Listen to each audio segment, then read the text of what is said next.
hacen en la calculadora, vamos a ver, aquí lo tengo, 3.191.297 por 25%, perdón, por el 30%, 3.191.297 por el 30%, les da 957.390. Ese es el efecto impositivo, ¿sí? Entonces, yo ya hice la corrección del error en los estados financieros de 2015, ¿sí? Eso lo tengo que tener claro. El 2014 yo ya lo emití, ya los usuarios, ya lo mandé al banco, ya los accionistas lo tienen, entonces ya no puedo hacer nada, muchachos, ya no puedo hacer absolutamente nada, ¿verdad? Entonces, en ese sentido, yo pues me ubico, ¿verdad?, en la realidad de lo que estoy haciendo y realizo ese registro contable, ¿verdad? Eh, Continuando, me decían que no estaba compartiendo, pero de acuerdo a mi registro, yo estoy compartiendo. Entonces, continuando, hay otro ajuste que hay que hacer, pero ese se lo dejo si quieren para después. Pasa el tiempo porque estamos en febrero y va a suceder el cierre de 2015, ¿cierto, muchachos? Es decir, ya marzo, abril, mayo, es decir, yo en febrero le pago al proveedor y ya hice la corrección de la transacción, ¿verdad? Entonces ya pasan los meses, febrero, ya cierra 2015 y en enero de 2016 me aprueban los estados financieros de 2015.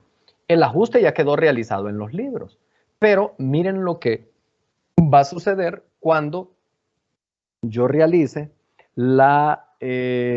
cuando yo realice los estados financieros de 2015, ¿sí? Cuando yo realice los estados financieros de 2015, recuerden que voy a poner el comparativo de 2014. Pero, algo importante, durante 2015 yo hice una corrección en 2014. Entonces, si ustedes observan, y me voy a ir aquí, por ejemplo, a la cuenta por pagar comercial, miren, yo en 2014, yo tengo 144 millones. Si me voy al estado financiero que originalmente había emitido, mire, yo en cuentas por pagar en 2014, yo tenía 141 millones. Es decir, si se fijan, yo estoy reestructurando, reexpresando mis estados financieros de 2014. ¿Por qué? ¿Por qué no lo había hecho antes? Porque ya los había emitido, muchachos. O sea, no tiene sentido volverlos a emitir si los usuarios ya lo tenían.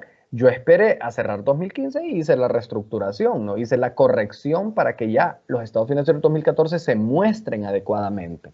Entonces, si ustedes se fijan, y les voy a dar chance para que al final de la clase lo hagan detenidamente, este valor de 144, el valor de 88 en impuestos por pagar, las retenidas o las acumuladas, 2.528 millones, todos estos valores no eran los valores que yo había emitido, sino que son ya los valores con la corrección, es decir, ya habiendo registrado el proveedor. Lo mismo con los resultados. Aquí solamente tengo un extracto de las cuentas que se vieron afectadas. Si ustedes se fijan, y me regreso, inicialmente yo en gastos de venta y generales yo había emitido 258 millones, miren. Eso es lo que yo había emitido en 2014. Es decir, y ahora en el estado financiero comparativo, miren, yo tengo 261. ¿Por qué? Porque le sumé ya al resultado los 3 millones, 3 y tanto de millones que yo no había registrado por error. Entonces, esto es reestructurar. ¿Qué es muy importante en la práctica? De que ustedes a la columna le pongan reestructurado. ¿Por qué? Porque esto le va a permitir que el usuario de los estados financieros entienda que las cifras que están aquí comparativas no son las mismas que se habían emitido el año pasado. Esto, a partir de ahora, cuando ustedes miren reestructurado, este es el resultado de dos cosas. Número uno, o que hubo un cambio en política contable o que hubo una corrección de un error, porque la misma mecánica es cuando hay un cambio en política contable, ¿verdad? Es la misma mecánica, la diferencia es la esencia de la transacción. Se le pone reestructurado a las columnas, mire, se le pone, como me cambian también las retenidas, aquí también le puse reestructurado 2014, mire. Entonces, aquí en la línea que estoy mencionando, aquí donde tengo el mouse, entonces ahí me voy luego, voy a tener una nota a los estados financieros. ¿Se acuerda que ya decía la revelación? Debe revelar el origen de la transacción. Entonces, aquí estoy revelando el origen de la transacción, que es la corrección, debido a que la compañía no había registrado un pasivo. Y miren, aquí estoy, el mismo fue cancelado en el 2015. Aquí estoy explicando el error que se había cometido, ¿sí? Para que el usuario, la persona que mire estos estados financieros en 2015, o en 2016 más bien dicho, porque los estados financieros de 2015 se emiten ya en el 2016, entienda cuál fue el cambio y todavía yo estoy incluyendo un cuadrito. Saben que el otro día en una auditoría que estábamos haciendo, utilicé este ejemplo justamente, lo mandé y les digo, miren este ejemplo, así se hace una reestructuración. O sea, esto es real, muchachos. Este ejemplo que yo les estoy trayendo aquí es de la vida real, no es teoría. Así funciona y quiero motivarlos a que entiendan y traten de esforzarse por entender esto porque no todo mundo entiende esto, a la gente le cuesta entender esto. Entonces, imagínense ustedes, además de que están aquí pues en cumplimiento de un pensum académico, están aprendiendo cosas que en la vida real les van a servir enormemente, ¿sí? Entonces, miren este cuadrito donde yo pongo las cifras previamente informadas en el estado financiero de 2014, la variación y la cifra ya corregida. Miren, aquí estaba. Yo tenía inicialmente 141 millones, ahora tengo 144 ya de manera corregida. Y así lo hago por cada una de las cuentas. Entonces, así se maneja la corrección de un error. Muy importante utilizar esa palabra reestructurado, muy importante revelar este cuadrito o esta nota al final. Y esto mismo yo lo haría cuando hago un cambio en política contable. Imagínense que yo cambié la depreciación como en el ejemplo que vimos ayer. Entonces aquí básicamente voy a listar las cuentas que afecté. Depreciación acumulada, gasto por depreciación, si hay un efecto impositivo lo meto, si no, no lo meto. Y explico aquí el cambio en política contable y explico el porqué del cambio, ¿verdad? Esto básicamente es ya en la práctica, muchachos, al momento de montar un estado financiero. Y yo les decía, aquí hay una partida que no se las enseño hasta después. Esta partida que está aquí, miren que dice, es el ajuste para reestructurar, es decir, es la partida que yo haría en el Excel, en el Word que tengo ahí presentado. Es decir, es la partida que originalmente tuve que haber hecho en los estados financieros. El gasto por servicios profesionales contra proveedores, ¿sí?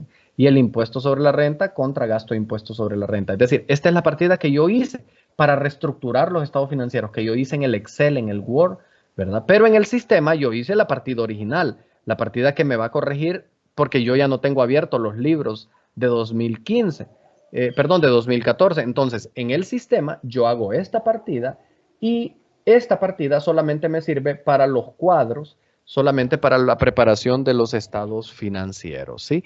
Entonces, básicamente con esto he terminado mi explicación de lo que son políticas contables, cambios en políticas contables, cambios en estimados contables y correcciones de errores. Si se fijan y van a darse cuenta que más adelante vamos a hablar de este tema en muchas ocasiones, vamos a hablar y vamos a hacer referencia a este tema. Yo quiero invitarlos a que ustedes se tomen un espacio de tiempo hoy que he terminado, que detenidamente relean todo lo que he explicado, léanse la introducción, ¿verdad? Porque básicamente que habla de estos temas y que ustedes tengan preparadas las preguntas para la siguiente clase y puedan, pues digamos, salir de cualquier duda que a ustedes les permita tal vez no comprender al 100. Pero si se fijan, un tema súper interesante, aplicable, es muy común que suceda. Y resumiendo, los cambios en políticas contables y los errores se corrigen de manera retroactiva, es decir, hacia atrás. Esa es pregunta de examen, ¿no? Y los estimados contables se corrigen de manera prospectiva. Leyendo y viendo todos los ejemplos que el material tiene, yo estoy seguro que vamos a lograr el objetivo de la clase y es que ustedes aprendan a registrar y a revelar la información concerniente a estos tres subtemas.